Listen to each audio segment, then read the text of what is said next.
नमस्कार दोस्तों, स्वागत है आप सभी का मेरे इस YouTube चैनल CNC गुरु महेंद्र वर्मा में। और मैं महेंद्र वर्मा आज आपके लिए एक बहुत ही खास प्रोग्राम लेके आया हूँ CNC मशीन का, जिसके अंदर आज मैं आपको CNC मशीन का जो साइकिल प्रोग्राम होते हैं, पॉकेट कटिंग टर्निंग साइकिल, उनके बारे में आज आपको बताऊंगा कि जो pocket cutting turning cycle code होते हैं वो कौन कौन से होते हैं।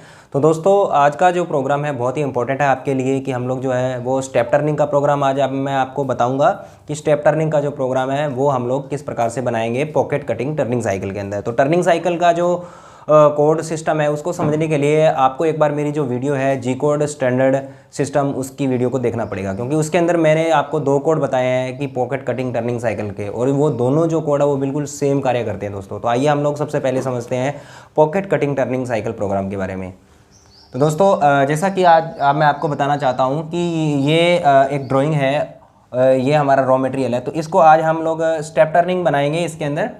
तो स्टेप टर्निंग के लिए जो और टर्निंग के लिए पॉकेट कटिंग टर्निंग साइकिल का जो कोड होता है उसको आप G77 में भी काट सकते हैं और G90 के अंदर भी काट सकते हैं। बिल्कुल सेम प्रोग्राम होता है, किसी भी प्रकार का कोई भी मतलब जो है वो फ़र्क नहीं होता है, बिल्कुल सेम वर्किंग होती है।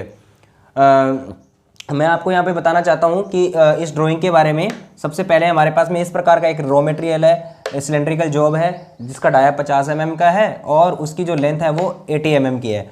तो फ्रेंड्स मुझे इसी सिलेंड्रिकल जॉब में से एक मेरे को स्टेप टर्निंग के अलग अलग डाया की एक जॉब तैयार करनी है, जिसके अंदर सबसे बड़ा डाया मेरा 50 mm का रहेगा और उसके बाद में 47 mm का और उसके बाद में 44 mm का डाया रहेगा। और इन सभी डाया की मैं डायमेंशनिंग कर देता हूँ। यहाँ पे ये जो डाया है मेरा 44 mm का जो डाया है उसकी लंबाई मैं आपको देता हूँ। यहाँ पे मान लो इसकी जो लंबाई है, टोटल जॉब की लंबाई 80 mm है, तो इसकी मान लीजिए 30 mm है, इसकी मान लीजिए 30 mm है और इसकी है जो वो 20 mm हो गई। तो टोटल हमारी 60 mm की जॉब है। ये जो पार्ट है 50 mm का, इसको चक ने इसको पकड़ रखा है, यहाँ पे चक के अंदर इसको फिक्स किया हुआ है। और यहाँ से ये जो टर्निंग टूल है ये आपका वर्किंग करेगा, इस प्रकार से आगे की ओर बढ़ता रहेगा। मुझे ये वाली फाइनल ड्राइंग तैयार करनी है, ये जो आपको अंदर दिख रही है। और यहाँ पे मैंने सेक्शनिंग करके इसको दिखाया है ताकि आपको समझ में आ जाए कि मेरे को कौन कौन सा मटेरियल जो है वो रिमूव करना है। ये जो तिरछी लाइनें जो लगी हुई है यहाँ पे इस वाले पॉइंट पे, ये तो हमारा चक है, इसकी जो तिरछी लाइनें लगी है ये मटेरियल आपको रिमूव करना है with the help of turning tool के द्वारा।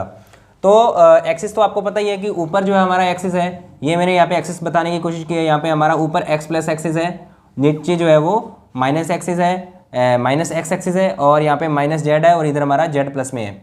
और यहाँ पे एक्स और जेड की वैल्यू इस सेंटर पॉइंट के ऊपर जो होती है वो 0 होती है।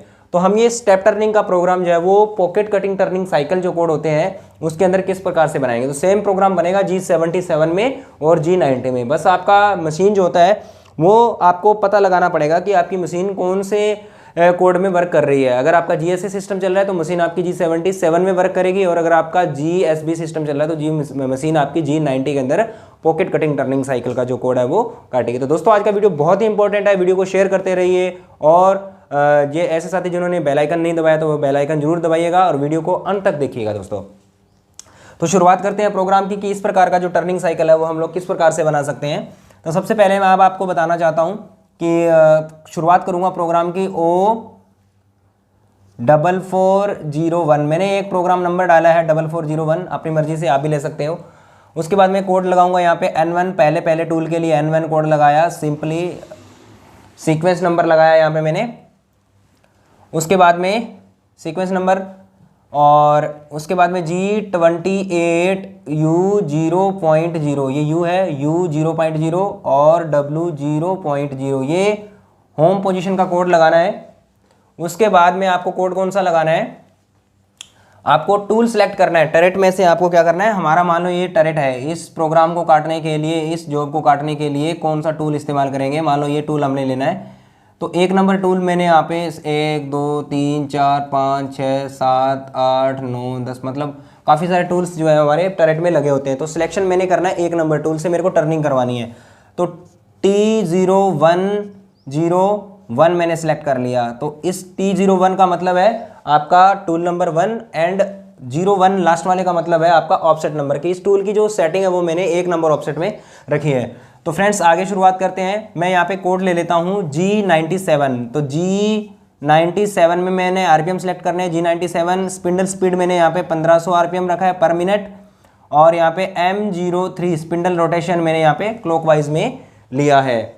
उसके बाद में फ्रेंड्स, जैसा कि आप सब लोग जानते हैं कि डाया आपका जो है वो 50 mm का है, तो सबसे पहले जो है मैं इसके ऊपर ही वर्किंग करेंगे हम लोग जो है। इससे पहले एक कोड लगा लेता हूँ यहाँ पे G21 mm डाटा इनपुट के लिए, और उसके बाद में G99 फीड mm पर मिनट के लिए, फीड mm पर रिवोल्यूशन के लिए।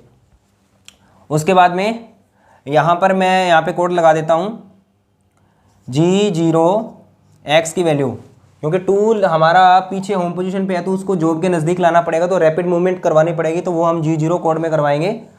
उसके लिए टूल को नज़दीक लाना पड़ेगा। तो x की वैल्यू डायरेक्टली अगर मैं 50 रखता हूँ तो मान लो टूल मेरा इसके ऊपर टकरा सकता है एकदम से, तो इसलिए x की वैल्यू हल्की सी ऊपर रखूँगा। इसलिए मैंने यहाँ पे x 52.0 लिया है, और z को भी मैंने जॉब से 1 mm जो है वो प्लस में रखा है। यहाँ पे M08 लगा करके कूलेंट को आप ऑन कर सकते हैं।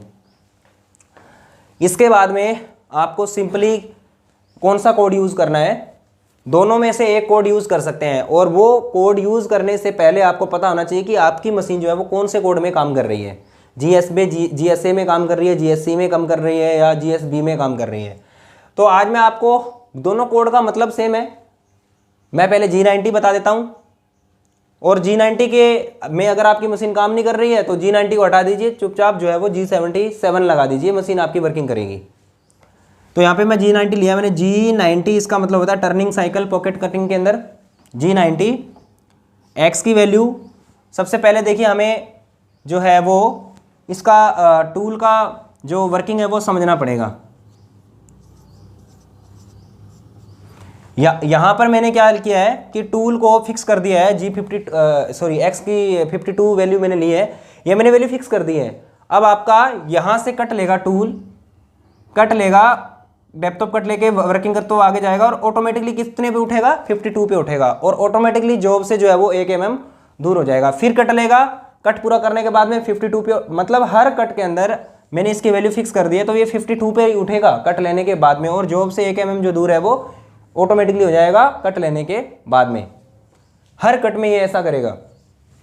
तो यहाँ पे G90 का कोड लगाएंगे, G90 x की वैल्यू, जैसे मान लो मैं अगर इसको 1 mm टोटल जो डाया में से माइनस करके काटना चाहता हूँ, अगर मैं डेप्थ ऑफ कट आधा mm का लेता हूँ, तो टोटल कट जो है वो मेरा रेडियस में आधा mm का अगर कट है तो पूरा डाया के अंदर जो कट जाएगा वो 1 mm का कट जाएगा। तो मैं इसको 1 mm करके काटना चाहता हूँ, तो x की वैल्यू लगाऊंगा यहाँ पे। मेरा डाया सबसे पहले मैं इसी डाया के ऊपर टूल को चलाऊंगा, तो x की value 50.0 z minus absolute programming में आपका जो रहता है वो सेंटर पॉइंट से वैल्यू को रीड करता हुआ आगे क्यों रहता है। देखिए कि आपका जो डाया आपने 47 का पहले डाया बनेगा, 47 का, उसके बाद में बनेगा 44 का। तो 47 का डाया बनाने के लिए मुझे पहले ऊपर इसके ऊपर टूल चलाना है। अब z माइनस में कितना लेके जाना है टूल को, यहाँ तक लेके आना है टूल को, शुरुआत पॉइंट यहाँ से और यहाँ तक, यहाँ से यहाँ तक की टोटल लेंथ है 60 mm। तो z माइनस यहाँ पे आपको लेना पड़ेगा 60.0। उसके बाद फीड लगानी है आपको, यहाँ पे फीड 0.2 की अनुसार मैंने यहाँ पे फीड लगा दी है। अब आपको दोबारा से कोई दूसरा कोई कोड नहीं लगाना है, आपने ओनली फॉर x की वैल्यू डालते हुए नीचे की ओर आना है, x की वैल्यू डालते हुए माइनस की ओर आना है। मतलब पहला कट हमारा 50 पे लग गया, 1 mm का कट काट रहे हैं ना हम लोग, और हमने डाया जो बनाना है वो 47 mm का डाया बनाना है यहाँ पे। तो 50 से शुरुआत हो जाइए, जब तक 47 ना आ जाए तब तक आप Z-60 आपका टूल जो है वो जाएगा। तो यहाँ पे आपने कोई और अब दोबारा से कोई G90 कोड नहीं लगाएगा, और यहाँ से क्या है कि आपका टूल इसी साइकिल को ही रीड करेगा। यहाँ से ये साइकिल प्रोग्राम शुरू हो जाता है इसी वाली लाइन से। यहाँ पर कोड आप लगाएंगे x की वैल्यू 49.0, एंड ऑफ ब्लॉक लगाएंगे, ऑटोमेटिकली आपका टूल जो है वो Z-60 में चला जाएगा। कट लेने के बाद में 52 पे ऊपर उठेगा, और जॉब से 1 mm जो है वो प्लस में हो जाएगा। और डेप्थ ऑफ कट जो है वो पहला कट पूरा हो गया 50 का, दूसरा कट 49 पे आया, तीसरा कट जो है वो आएगा हमारा 48.0 पे आएगा, एंड ऑफ ब्लॉक। उसके बाद में तीसरा कट जो है हमारा वो आएगा हमारा x की वैल्यू 47, हमें जो पहुंचना था वो 47 तक पहुंचना था, क्योंकि हमारा जो 47 का जो डाया है वो है हमारा 60 mm तक है। पहला डाया हमारा 47 का बनके तैयार हो गया। अब दूसरा डाया जो हमें 44 बनाना है उसके लिए हम क्या करेंगे, उसके लिए अगर आप चाहो तो दोबारा से क्या है कि पहला स्टेप कंप्लीट हो गया। आपको दो चीज़ों के बारे में बताऊंगा कि आपको पहला स्टेप जैसे मान लो आपका कंप्लीट हो गया, यहां पर कंप्लीट हो गया, पहला स्टेप डाया 47 का बन गया है, आपको पहचान में आ जाए कि पहला स्टेप कौन सा है, दूसरा स्टेप कौन सा है, तीसरा स्टेप कौन सा है। तो चुपचाप आपने क्या करना है, यहाँ पे जहाँ पर आपका पहला स्टेप खत्म हो रहा है वहाँ पर उसके बाद की लाइन में दोबारा से G90 कोड लगा दीजिए। G90 x की वैल्यू, यहाँ पर x की वैल्यू 47 का कंप्लीट हो गया, x की वैल्यू लगाएगी यहाँ पे 46.0, एंड ऑफ ब्लॉक नहीं आएगा। यहाँ पे Z माइनस आपको कितना करना है, Z माइनस आपका जाएगा टूल यहाँ से लेकर के आपको यहाँ तक लेके आना है, Z माइनस 30। फीड अगर आप सेम रखना चाहते हैं तो यहाँ पर फीड दोबारा लगाने की जरूरत नहीं है। अगर आप पहले डाया के अंदर फीड अलग रख रहे हैं, दूसरे के अंदर फीड अलग रखना है, तो आपको यहाँ पर आप फीड लगा सकते हैं। मैं सेम ही फीड रखूँगा। ये दूसरा स्टेप तैयार हो रहा है, सेम पहले स्टेप की तरह ही माइनस में लेके आएंगे टूल को 45.0, एंड ऑफ ब्लॉक लगाएंगे, टूल ऑटोमेटिकली 30 तक जाएगा। x की वैल्यू हमें जाना कहाँ तक है, 44 तक, तो यहाँ पे x की वैल्यू 44.0, एंड ऑफ ब्लॉक। हमारे सारे के सारे स्टेप जो है वो कंप्लीट हो गए हैं। इस लाइन के बाद में हमें एक लाइन लगानी है, सेम यही लाइन लगाना है आपको। G0 x की वैल्यू 52.0, Z 1.0 और M0 9 का कोड लगाना है आपने कूलेंट को ऑफ करने के लिए। उसके बाद G28 U 0.0 W 0.0 end of block लगाना है, और उसके बाद M05 का कोड लगेगा और M30 का कोड जो है आपको यहाँ पे लगाना है end of program and rewind के लिए। तो फ्रेंड्स बहुत ही सिंपल ट्रिक्स है, बहुत ही इजी प्रोग्राम है, आप बहुत ही आसान तरीके से इसको जो है वो बना सकते हैं, कोई प्रॉब्लम नहीं है। ज़रूरी नहीं है यहाँ पे मैंने यहाँ पे 2 स्टेप डाले हैं, आप 2 से अधिक स्टेप भी डाल सकते हो। प्रोग्राम जो है वो आपका आसानी से इसमें क्या होता है वो बन जाता है। अगर आप G0 और G01 में अगर मान लो इसका प्रोग्राम बनाते हैं तो आपको जो है वो प्रोग्राम बहुत ज़्यादा लंबा हो जाता। अब इस प्रोग्राम के अंदर सबसे बड़ी खासियत क्या है कि आपको सिर्फ एक बार ही टूल की वैल्यू को फिक्स करना है। टूल कट लेने के बाद में ऑटोमेटिकली उसी वैल्यू के ऊपर जाएगा, आपको बार बार पोजीशन लेने की जरूरत नहीं है कट लेने के बाद में। और बहुत ही इजी सिंपल है, बार बार G01 G0 कोड लगाना नहीं पड़ेगा, एक बार आपने G90 में फिक्स किया टोटल पूरा का पूरा जो है वो वर्किंग कर देगा। और अगर अब आप चाहें कि G77 और G90 में क्या फ़र्क होता है दोस्तों, कोई फ़र्क नहीं होता है। यहाँ पर अगर आपकी मशीन GSA सिस्टम में चल रही है तो चुपचाप यहाँ पे G90 की जगह G77 लगा दीजिए, आपका सेम प्रोग्राम बनेगा बिल्कुल। किसी भी प्रकार से कोई भी चीज़ के घबराने की जरूरत आपको नहीं है। तो फ्रेंड्स आप इससे अधिक स्टेप भी बना सकते हैं G90 के प्रोग्राम में, G70 के प्रोग्राम में, 77 के प्रोग्राम में। बहुत ही सिंपल प्रोग्रामिंग है। एब्सोल्यूट के अंदर आपको आज का जो टर्निंग का जो प्रोग्राम है वो आपको समझ में आया होगा। तो फ्रेंड्स आज का वीडियो देखने के लिए बहुत बहुत धन्यवाद। वीडियो को आपने इतना प्यार दिया दोस्तों, नमस्कार।